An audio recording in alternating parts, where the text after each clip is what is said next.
Judith, vous êtes donc l'auteur de cette enquête du Figaro Magazine. Jean-Michel Blanquer, beaucoup de com ou il y a du fond?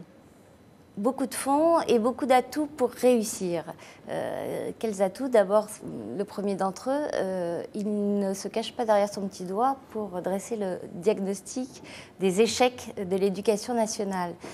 Mine de rien, aucun ministre, ni à gauche ni à droite, ne l'avait fait en arrivant rue de Grenelle. Personne n'avait dit que les résultats obtenus par les lycéens français, en français précisément, et en mathématiques, chose moins connue, était désastreux étant donné le rang de la France dans l'OCDE.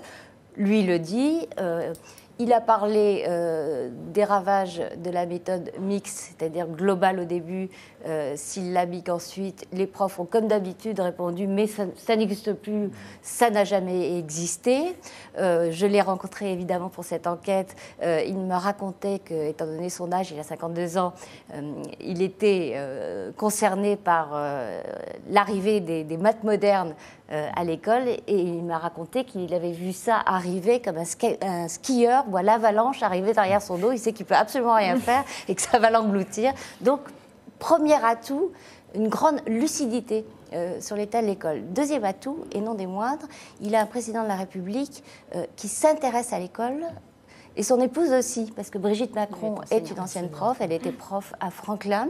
Notamment à Amiens avant. Lycée jésuite qui ne rigole pas ni avec les savoirs fondamentaux, ni avec la discipline. Et on sent une grande convergence de vues. C'est d'ailleurs elle qui a attiré l'attention d'Emmanuel Macron sur les livres qu'avait fait Jean-Michel Blanquer. C'est elle qui est quasiment à l'origine, sinon de la nomination, du moins de la rencontre.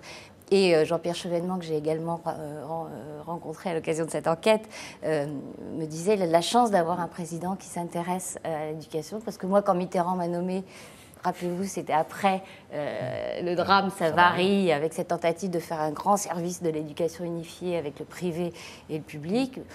Chevènement me dit, Mitterrand me dit, débrouillez-vous, carte blanche, et puis il n'en a plus jamais entendu parler. Il disait souvent ça.